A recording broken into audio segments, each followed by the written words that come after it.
we've got to talk about periodic inventory. Now, here is the good news. Periodic is generally a little bit easier to handle than perpetual. But I want us to look at something that we talked about last time, and when we did perpetual, I'll put this over here because we're going to just refer to this more than anything. My FIFO inventory balance from the this is 7-1A, whatever the first problem we worked was. My inventory balance for FIFO was $26,950. My cost of merchandise sold was $290,450. Under LIFO, inventory, my final balance was $23,500. Cost of merchandise sold was $293,900. Now, let's think about something just for a second. Anytime I purchase inventory, let's say I have no inventory. All right, so we're just getting the ball rolling on this business. If I'm in a merchandising business, the first thing I have to do, one of the first things I have to do is actually get some inventory. All right, so I'm going to buy inventory, and let's recognize here for just right now. All right, what I buy as inventory is either going to stay inventory, or I'm going to do what? Or I'm going to sell it. Right? Okay, so a concept that we need to sort of be aware of is that whenever I add these two, all right, this is what's still in inventory, this is what I sold. When I add these two numbers, I'm going to tie back to the same number if I add those two together under FIFO or LIFO. Okay, so if you add those two numbers up, you'll come to the same figure. When we talk about periodic, which is what we're talking about today, that number is really important. Those two numbers added together. All right. So if you look in the book, we're looking at problem 7-4A. We skipped 7-3A. We're looking at 7-4A. Let's use whoever. Page 349. 349. Here's what we're doing. Periodic. FIFO, LIFO, average cost.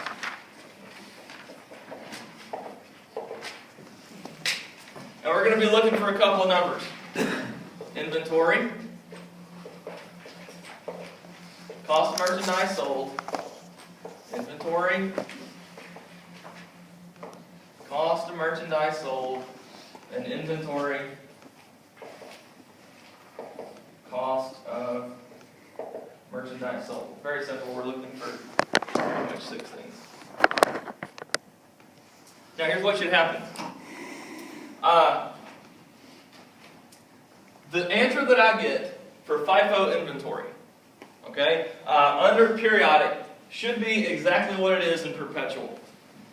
The answer to this question should be $26,950. Now that's not that interesting. We're interested in how you get there more so than the actual answer. But this is our check figure. We should come back to that when we get to our final calculation, hit the equals button, and ta-da, there's the answer. It should tie back to that. Likewise, cost of merchandise sold should tie back to that figure, $290,000, and that's $450. $290,450. Okay? Now, what is important is how you get there. All right? So, here's how we think through this, and I'll do all my work over here. FIFO means what? That's what we can't lose sight of. First one's in, first one's out. Okay? First one's in, first one's out. First one's in, first one's out. So the first thing I need to do when I'm trying to answer this question is this. Number one, how much inventory remains at the end of the period? Okay? So you notice we didn't go through this process over here, these questions, when we did perpetual. We just got the information and went. All right? Periodic, we've got to do a little bit of thinking before we actually get to the operation. But once we get to the operation, it's pretty doggone simple if we can remember two things. So, how much inventory remains at the end of the period? Now, you just told me there's this process whereby I acquire inventory and subsequently sell it. And what I don't sell is still what? It's still inventory. All right? So I need two things in order to answer this question. The first one is this. How much inventory over this period of time, and our analysis is over 3 months, June, July, and August, okay? How much inventory did I acquire over that period of time? Okay? So here's how we go about answering that question. If you look at the information, you will notice this. On June 1st, we started out with 500 units of inventory. Now, at this point, we're not worried about price. We're not worried about selling price. We just want to know, all right? Take sales completely out of the question and assume that all we did was start with some inventory and then buy some more, buy some more, buy some more, buy some more, buy some more. Forget about sales right now. All we want to know is what's coming in, all right? So we started with 500, right? On June 1st, so that's there, okay? Then you'll notice on June 10th we did what? We bought 1,500 more. So to that 500 add 1,500. You see what I'm doing? All right? I'm looking for the word purchase. I'm going straight down there, and all I'm worried about are the purchases. All right? On July 10th, I purchased 3,600. You with me? Anybody off? See what we're doing? All right? On August 5th, I purchased 3,000. And on August 25th, I purchased another 500. Okay? So, again, the question is this. If, I start out with this batch of inventory, and then I just buy more, and I buy more, and I buy more, and I buy more, and I buy more, and if I never sold any of this inventory, I would have 9,100 units of whatever this inventory is. Okay? So my question to you is, do you understand how I got that figure? Wait, can you just... I took our beginning, which was 500. Okay? Then I added each purchase. We're not worried about price. We're just worried about number of units. Okay? So again, if I never sold anything over this period of time, how many units of inventory would I have? I have 9,100. Okay? So, remember the question. How much inventory remains at the end of the period? So out of these 9,100 units of inventory, what happened to some of them? Some of them were sold, and they're gone. I want to know, all right, out of this, if I subtract what was sold, what remains? Okay? So now I need to go and look at sales. And again, I'm not worried about price, any of that. I'm only concerned about number of units. All right? So, on June 28th, we sold 750. On June 30th, we sold 250. On July 5th, we sold 100. On July 16th, we sold 1,800. On July 28th, we sold 1,700. On August 14th, we sold 2,000. And on August 30th, we sold 1,750. Okay, so that means out of this 9,100 units of inventory that we managed, dealt with, at some point was under our care for these 3 months, 8,350 were what? Sold. Gone. No longer in our possession. Okay? So, here's what we know. At the end of these 3 months, if we subtract these figures, we have 750 units of inventory left. Okay? At the end of the 3 months. 750 units remain. This is the answer to that question. How many are left at the end of the period? 750 are left. Alright. This, if I don't get this right, this step here, then I'm going to blow the rest of it. I'm not going to get it at all. Okay? So that's why I'm trying to make doubly sure that you understand where that came from. This is all my purchases plus my beginning inventory. This is everything I sold. This is what's left over. Okay? So we're happy there. Got it? Okay, all right. So 750 are left. Now, here's what we're going to do, and this is, if you'll just humor me here and just indulge, then we'll be good. What I'm going to do now at this point, this is sort of step number 2. I'm going to zoom in on the purchases. Okay, forget the sales right now. Zoom in on the purchases. Okay, the beginning balance and the purchases. So here's what I've got. On June 1st, excuse me, on June 1st, June 1, I had 500 units at $30 each for $15,000. Okay, my next purchase was on June 10th. On June 10th, I purchased 1,500. Those cost me $34, and that is $51,000. On July 10th, I made another purchase. I purchased 3,600 at $35, and the amount there was $126,000. On August 5th, I purchased 3,000. Those were $35.80, I think. Yes, for $107.4. And finally, on August 25th, I purchased 536.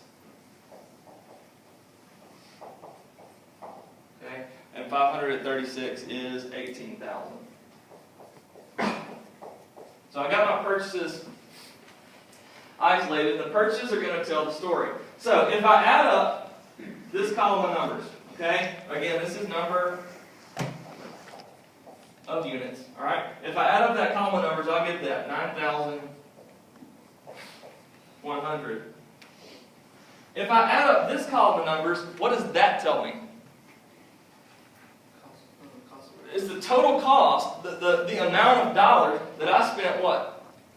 Acquiring inventory that relates to this 3-month period of time. So if I add up this figure, I get $317,400.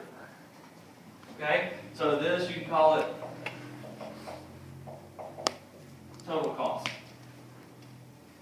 Now, does this number look familiar? Alright? When I add these two up, I get what? I get this. Because if I bought it, it's either what? It's either still inventory, or I did what? Or I sold it. It's one of those two things.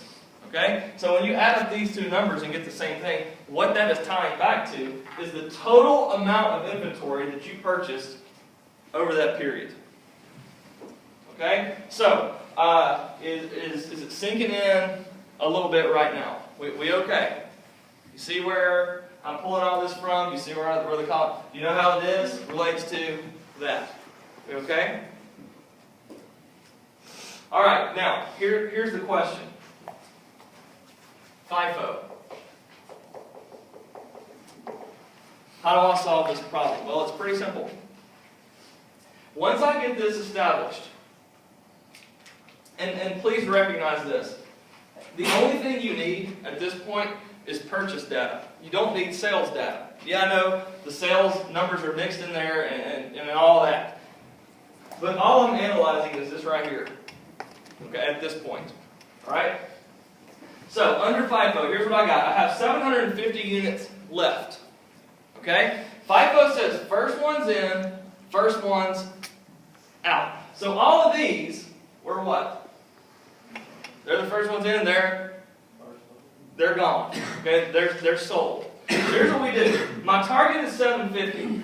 Under FIFO, once you get the purchase data set up like this, you start working your way up. Remember, first one's in, the first one, they're sold, so these are going to be the ones that are left. All right? So we start working our way up to determine inventory balance. All right? So my target's 750. My first line says this. I've got 536. That doesn't give me the 750, but all 500 of these are what? They're still in inventory. Okay, so under FIFO, 500 multiplied by 36 gives me 18,000. Then I do what? Remember, we work our way, keep working your way up. Alright? We took care of this level, we moved to this level. Remember, my target is 750, I've accounted for how much? 500 are accounted for, so I still need what? I need 250 of these. 250 at 3580.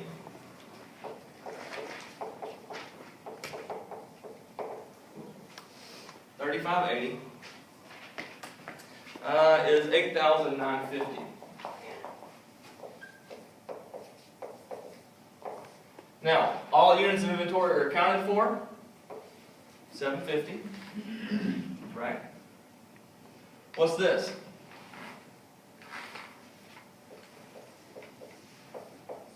$26,950. So it should tie back to that. It does tie back to that. All right. So perpetual periodic are going to give me the same number. All right. What's different is how we get there. We need to know how to get there for both of them. So let's cost of merchandise sold is pretty easy. If this is the total amount of money that I spent, and that is still an inventory, then what? Cost of merchandise sold represents everything that I sold. It has to be the difference in everything I bought minus what is still left. Okay? So cost of merchandise sold is pretty simple. 317,400 minus, bless you, 26,950, which is my inventory balance, gives me 290. 450.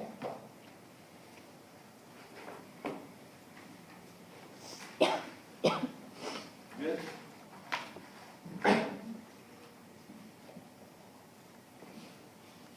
All right, questions on there? Is there a number up here where you're just like, what? Yes.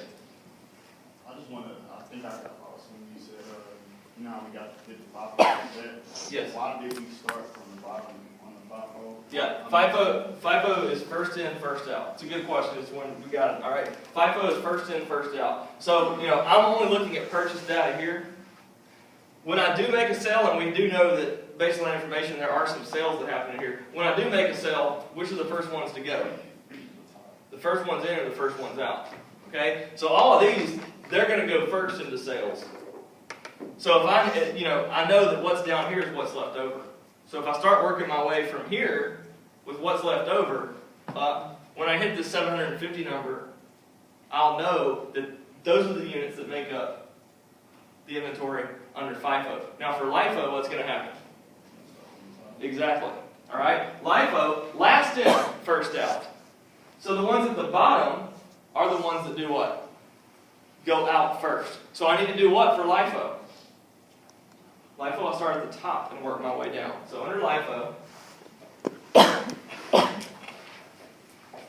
and remember, it's very important to remember this is just the purchase data. So on the exam, if you've got purchase and sales data, like you see right here, you've got to isolate the purchase data and forget the sales data right now. Okay? LIFO, last in, first out. So all of these purchases are the ones that are going to be leaving. That means these are going to be left. My target number is still exactly the same, it's 750. So I'll start working my way from top to bottom. Here's 500 units at 30. That's 15,000. So all those are gone. Then I do what? I do the same thing I did for FIFO. I just drop to the next level. I still need what? There's 750 units that I have to account for. I took care of 500. So that means what? Out of these 1,500, there's still 250 that are still in inventory. 250 multiplied by 34 is 8,500.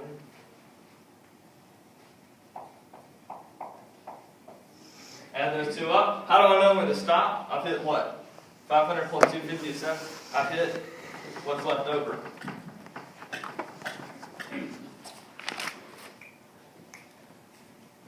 and there's my inventory balance, and it does tie back to what we had over there, 23,500. Now, how do we get cost of merchandise sold?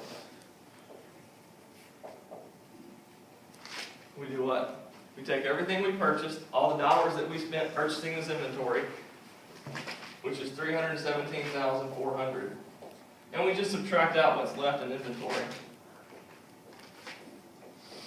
And anything that's not still in inventory means it was sold, and 293. 900. So our principles are still there.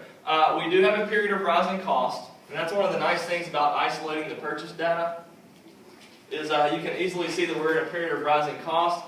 Period of rising cost, one of these methods should give me a higher inventory balance. It's FIFO, and it does. One of these methods should give me a higher cost of merchandise sold. It's LIFO, and it does. Remember, in a period of declining cost, if I just took this column right here and just flipped it, we have a period of declining cost. That means what? LIFO would give me a higher inventory balance, and FIFO would give me a higher cost of merchandise sold. The whole thing is just flipped. Okay? All right, now, last one, average cost. We got to come back here. Now, here's the thing about average cost. It's not too difficult to answer the actual question. But we got, there's a couple of guardrails we have to think about. Average means what? It means in the middle, all right, of some bigger group of numbers, all right? So, what we're talking about as far as average goes here, our numbers we're working with are FIFO and LIFO. It is not as simple as just taking a simple average, okay? The reason we can't do that is because the cost of these units are always changing. We just can't take an average. We can't add those numbers up and divide by 2. It's not that simple, okay? But this number should be between what?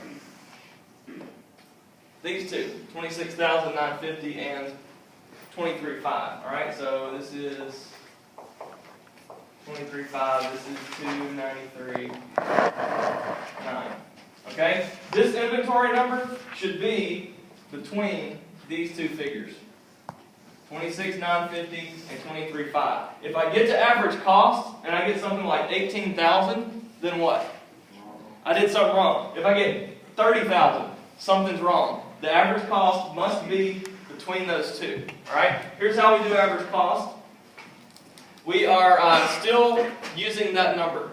So getting this number is vitally important. Okay, number of units that we purchased minus the number of units that we sold. So we're still stuck with 750. Now, here's what we know. The total amount of dollars that I spent to acquire all of my inventory was $317,400, right? $317,400, $1 bills left my company so that I could acquire this inventory. How many units of inventory did that get me? It got me 9,100. All right, so here's where the average comes in. If I take the total amount of money that I spent, $317,400, divide that by the number of units that I purchased, which is 9,100, okay, I will get average cost per unit. So 317,400 divided by 9,100 gets me $34.88.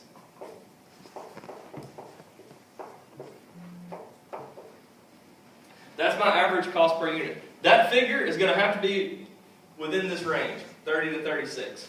Okay? If I get 38 here, I'm off. If I get 28 here, I'm off. It has to be within this range. It's 34.88, and that's perfectly good. All I'm going to do for average cost to get inventory is I'm going to take that figure I just calculated, 34.88, and multiply by what? Number of units that I have left, 750. Okay, that's what an average unit costs me. This is how many units I still have in inventory. When I do that, 34.88 multiplied by 750, I get 26,160. Now again, I can sort of check and make sure this is a reasonable answer. Is it between these two? It is between those two. All right, so I can't completely confirm that that's the correct answer, but I'm pretty darn sure that it is because it's between those two. Cost of merchandise sold. We answer it the same way we've answered every other cost of merchandise sold. We take the total amount of purchase, which is $317,400, subtract out what's left over in inventory. Anything else was sold. Minus 26,160 gives me 291,240. Now, this figure should be between what? Should be between those figures. And it is. So again, I can kind of check and have a reasonable guess that everything is in line. Everything is correct.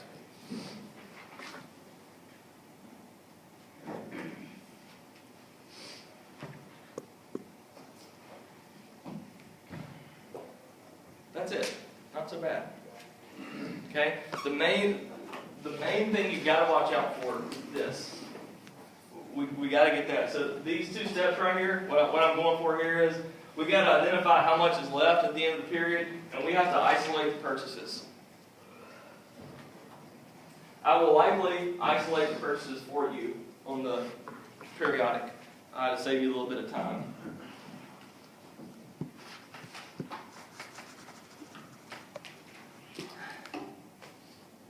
All right, if you do have questions about any topic that the test is going to cover, we have a few minutes. If you don't have any questions, you can go. Do remember this. I will have a seat for you. I'll have a little seating chart, so make sure you get here and understand.